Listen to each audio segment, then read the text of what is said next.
मैं हूँ रिचल सेंगर और आज बुंदेलखंड यूनिवर्सिटी के हिंदी विभाग में 7 डेज की वर्कशॉप स्टार्ट हुई है और जिसको हम कहते हैं शोध प्रविधि कार्यशाला। तो आज हम जानेंगे हमारे जो जर्नलिस्ट हैं शाश्वत सिंह कि आपका क्या कहना है इस बारे में कि ये कार्यशाला जो हमारे शोधार्थी हैं उनके लिए कितनी महत्वपूर्ण है। हाँ, तो ऋचा ने आपको बता दिया कि मैं जर्नलिस्ट हूँ, लेकिन मेरी एक पहचान ये भी है कि मैं खुद भी रिसर्च स्कॉलर हूँ। तो हम जैसे रिसर्च स्कॉलर्स के लिए ये कार्यशाला बहुत अच्छी है और हिंदी विभाग और प्रोफेसर मुन्ना तिवारी सर का ये एक अच्छा पहल है कि उन्होंने एक ऐसी कार्यशाला शुरू की जहाँ 7 दिन में 7 अलग-अलग एक्सपर्ट आके हमें बताएंगे कैसे रिसर्च करना है, कैसे उस पर काम करना है और ये काफ़ी एक लर्निंग एक्सपीरियंस रहेगा हमारे लिए। तो आपको क्या लगता है कि ये जो कार्यशाला है इसमें कौन कौन से टॉपिक्स स्कॉलर्स के लिए कवर करने देखिए, मुझे चाहिए। लगा लिटरेचर रिव्यू सबसे पहले बहुत बेसिक चीज़ होती है। इंट्रो कैसे लिखा जाए बहुत बेसिक है। मेथोडोलॉजी कैसे सही चूज़ करें अपने फील्ड के हिसाब से उससे बात करेंगे। फिर डाटा इंटरप्रिटेशन, डाटा एनालिसिस और क्वेश्चनर कैसे बनाना है, इंटरव्यू करना है तो इंटरव्यू कैसे बनाना है, रिकट स्केल क्या है, तमाम स्केल्स क्या हैं, टेस्ट कैसे करने हैं, इस बात करेंगे। और उसके अलावा सबसे मेन आता है बिब्लियोग्राफी जो होती है, जहाँ हमको कोट करते हैं, मेंशन करते हैं, उसके लिए चीज़ों को समझना है कि रूल्स को कैसे फॉलो करना है, ये हम सीखेंगे इन 7 दिनों में।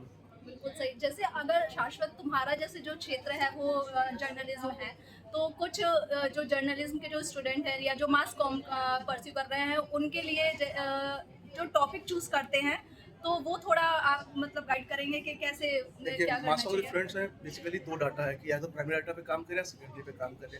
लेकिन जब भी आप टॉपिक डिसाइड करें तो ये सोच के करें कि आप टॉपिक जो ले रहे हैं वो उससे सोसाइटी को इम्पैक्ट क्या होगा। या तो आप किस तरीके से जर्नलिज्म चेंज हुई है from print media, folk media to लेके न्यू मीडिया, इस पे काम कर सकते हैं। या अभी मीडिया किस तरीके से सोसाइटी को चेंज करने में, चाहे वो हेल्थ के क्षेत्र में हो, चाहे कम्युनिकेशन के क्षेत्र में हो, चाहे एडवांस स्टडी के क्षेत्र में हो, किस तरीके से चेंज करने में हेल्प कर रहा है, इस पे काम कर सकते हैं। फैमिली में और बेसिकली सिर्फ जर्नलिज्म नहीं, मास कम्युनिकेशन कैसे हो रहा है, इस पे बात करते हैं। तो आप टॉपिक को चूज करके उसका मेथोडोलॉजी अपने गाइड से बात करके कर सकते हैं, लेकिन टॉपिक ऐसा जो सोसाइटी को कुछ बेटर करे। चलिए बहुत बहुत धन्यवाद। अगर आपको कोई स्पेसिफिक क्वेश्चन पूछना हो तो हम शाश्वत से दोबारा एक बार फिर से जुड़ेंगे और बिल्कुल एक्सपर्ट राय लेंगे शाश्वत सिंह की, क्योंकि उनको बहुत एक्सपीरियंस है, फील्ड का भी एक्सपीरियंस है और अभी इसमें पीएचडी भी कर रहे हैं, रिसर्च स्कॉलर है, तो बहुत कुछ सीखने को मिलेगा। तो नेक्स्ट टाइम पे हम ओनली शाश्वत से रिसर्च पे बात करेंगे।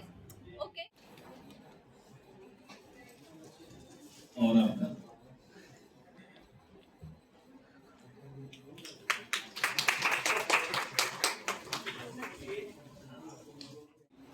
कार्यशाला का ये उद्घाटन अवसर है। एक ऐसा अवसर है कि जिसमें हमारे विद्यार्थी, हमारे शोधार्थी, रिसर्च फेलो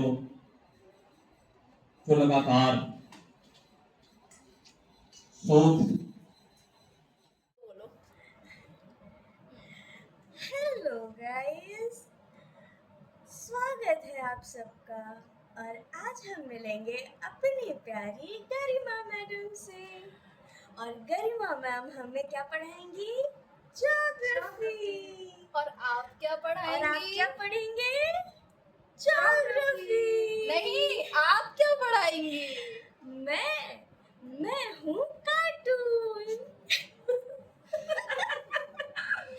तो आप कार्टून ही पढ़ा देना। कौन सा कार्टून फेवरेट है? ओके, तो हेलो गाइस, मैं हूँ डोरा एक्सप्लोरर। भी वैसा ही है। सिर्फ हेयर कैसे कट, हैं आप लोग? हेयर कट का डिफरेंस है। मैं भी बढ़िया हूँ। वाओ! क्या आपको वो फोन दिखाई दे रहा है? नहीं, मुझे तो नहीं दिखाई दे रहा। यहाँ नहीं, ये तो बुक है। नहीं, अच्छा यहाँ। अरे हाँ, ये तो OnePlus Nord है। हमने कर दिखाया। हमने रिसर्च मेथोडोलॉजी की क्लास कंप्लीट कर ली। ज्योग्राफी था यार। अब गरिमा मैम की आ रही है। गरिमा मैम बताएंगी। गरिमा मैम आप बताइए कि ये जो हमारी रिसर्च मेथोडोलॉजी की वर्कशॉप चल रही है, ये ज्योग्राफी वाले बच्चों के लिए कैसे इम्पोर्टेंट है? ज्योग्राफी वाले बच्चों के लिए इस वर्कशॉप में ये वैसे तो सारे ही बच्चों के लिए बहुत ही बेनिफिशियल है, लेकिन अगर देखा जाए ज्योग्राफी के पॉइंट ऑफ व्यू से तो ज्योग्राफी वाले बच्चों को इसमें जो भी रिसर्च मेथोडोलॉजी पढ़ाई जाएगी वो उसका यूज़ अपने सिनॉप्सिस बनाने में, अपनी थीसिस जब भी वो कंप्लीट करेंगे तो उसमें डेटा का कलेक्शन कैसे करना है, डेटा का एनालिसिस कैसे करना है, इससे रिलेटेड सारी चीज़ों को ये सब लोग इस अपनी वर्कशॉप में सीखेंगे। अच्छा, आप ज्योग्राफी से जो रिसर्च करना चाहते हैं, जैसे गरिमा मैम भी हमारी रिसर्च स्कॉलर भी हैं और यहाँ पे ज्योग्राफी पढ़ाती भी हैं यूनिवर्सिटी में, तो आप कुछ ऐसे टॉपिक जो कंटेम्प्रेरी टॉपिक हैं जो सजेस्ट करना चाहेंगे जिस पे रिसर्च करेंगे तो आगे उनको बहुत बेनिफिट होगा? कंटेम्प्रेरी टॉपिक्स में पॉपुलेशन से रिलेटेड टॉपिक्स को हम इंक्लूड कर सकते हैं। टूरिज्म ज्योग्राफी के अभी न्यू ब्रांच जो है, टूरिज्म ज्योग्राफी बहुत इंपॉर्टेंट ब्रांच के रूप में निकल के सामने आ रही है, तो टूरिज्म ज्योग्राफी पर बहुत अच्छा हम काम कर सकते हैं। इसके अलावा अगर बच्चे टेक्नोलॉजी के फील्ड में बहुत एडवांस लेवल पे काम करना चाहते हैं तो वो GIS एंड रिमोट सेंसिंग से रिलेटेड टॉपिक्स को बहुत बेहतर तरीके से अपने टेक्निक्स को यूज़ करके अपने रिसर्च को बहुत बेहतर बना सकते हैं। चलिए, बहुत थैंक यू। अब हमारे साथ एक और पर्सन आ चुके हैं, ये है हमारे PhD कोऑर्डिनेटर। कहाँ गए? आशीष सर। ज्यादा लंबे हैं। कुछ ज्यादा लंबे हैं, या तो आशीष सर फ्रेम में आ जाए या मैं आ जाऊँ, यही हो सकता है।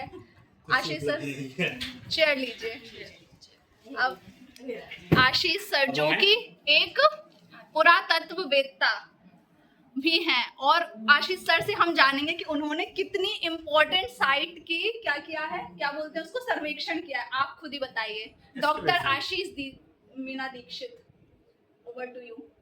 बताइए कौन सी साइट का किया था? साइट्स बहुत की हैं।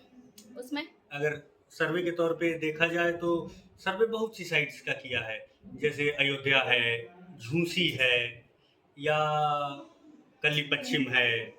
तो जो अयोध्या का जो राम मंदिर वाला वो हुआ था, तो उसमें आप थे? हाँ, हम लोगों ने किया उसका सर्वे, तो अगर और हम लोग उस प्राउड टीम के मेंबर रहे हैं, और हम सभी प्राउड हैं आपके ऊपर।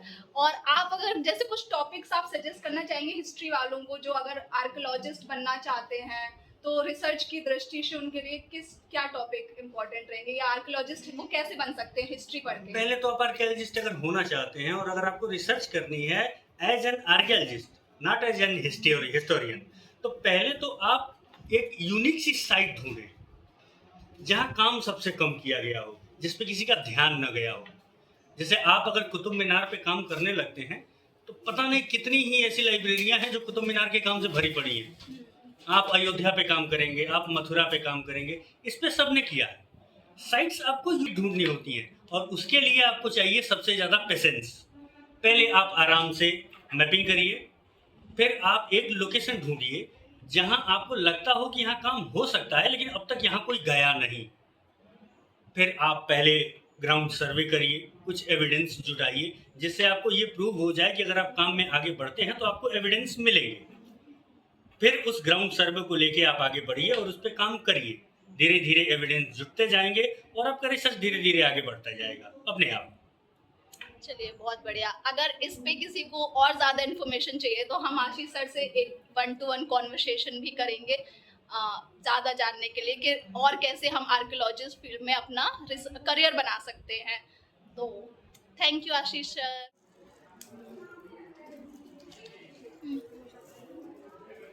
कैसा है सर? आप बोलिए क्या कह रहे हैं? कह रहे हैं आप कोऑर्डिनेटर हैं, स्त्री टू है। इतनी देर से आप टहला रही हैं, पसीने से हम भीग गए, कुछ खिलाइए। अभी तो 4 समोसे ये खाए। जो 4 समोसे और 4 कोल्ड ड्रिंक आप पिए हैं उसका हिसाब कौन देगा? हमने 4 कोल्ड ड्रिंक नहीं पी है। 4 समोसे तो खाए आपने। नहीं। अभी आपने जेब में जो रखा हुआ है, ये जो दिख रहा है समोसा, ये समोसे नहीं है। हम पे जुल्म ना करो, जो हमारी जेब में है वो भी आप निकाल देंगे। फ्रूटी रखे हो? ये पॉलीथीन कहाँ गई थी मैडम आपकी? आपने रख लिए ना। एक पैसे, एक समोसे का हिसाब नहीं है आपसे।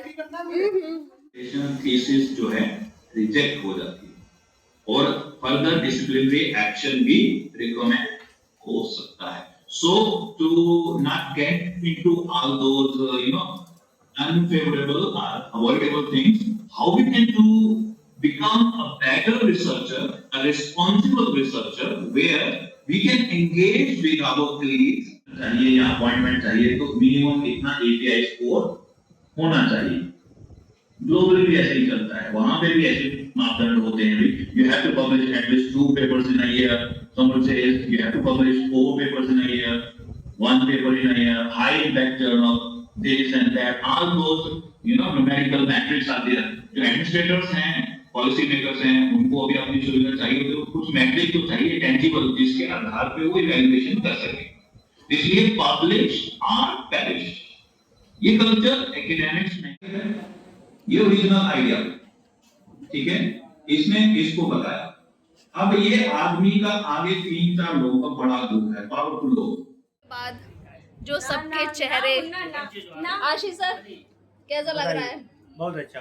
अभी जान बाकी है एकदम है, अभी 6 दिन हो रहे हैं। तो 6 दिन इसे एनर्जी से रहेंगे आप?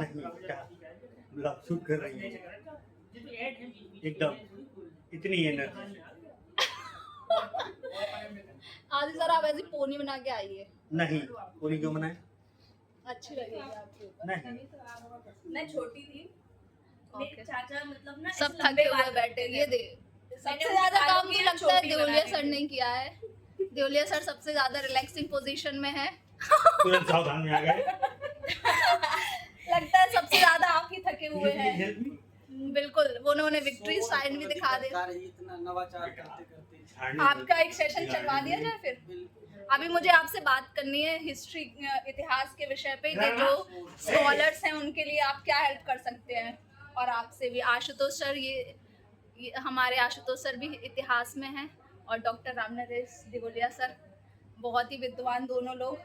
इनके साथ भी हम 1-to-1 सेशन करेंगे कि कौन कौन से टॉपिक्स हमारी रिसर्च में कंटेम्प्रेरी हो सकते हैं। बहुत ज़्यादा एक्सपीरियंस्ड पर्सन्स हैं दोनों। तो अगर आप लोगों को चाहिए इस पे 1-to-1 कॉन्वर्सेशन तो आप लोग मुझे कमेंट कीजिएगा इसी ब्लॉग के नीचे। Okay, bye bye. एंड या वन मोर थिंग, हमारी जो 7 डेज़ की वर्कशॉप है उसके लास्ट 3 डेज़ में 23, 24 एंड 25 को अपनी यूनिवर्सिटी की जयपुर की पूरी टीम आ रही है, जो हमारे रिसर्च स्कॉलर्स और हमारे जो MA के स्टूडेंट्स हैं उनको गाइड करने के JRF कैसे क्वालिफाई होता है या असिस्टेंट प्रोफेसर की क्या स्ट्रेटजी रहती है, और जो रिसर्च मेथोडोलॉजी एंड ICT के कुछ टॉपिक्स कवर करने। क्योंकि जब मैंने अपना RPSC का एग्ज़ाम दिया था तो जो GK वाला पोर्शन था वो उसके लिए मैंने इनका ही कोर्स परचेज़ किया था, जो मेरे लिए बहुत हेल्पफुल रहा। और हमारे डिपार्टमेंट के बहुत से ऐसे बच्चे हैं जिन्होंने इनका कोर्स परचेज़ करके नेट JRF क्वालिफाई किया है, इसीलिए हमारे डीन सर ने इनको इन्वाइट किया है।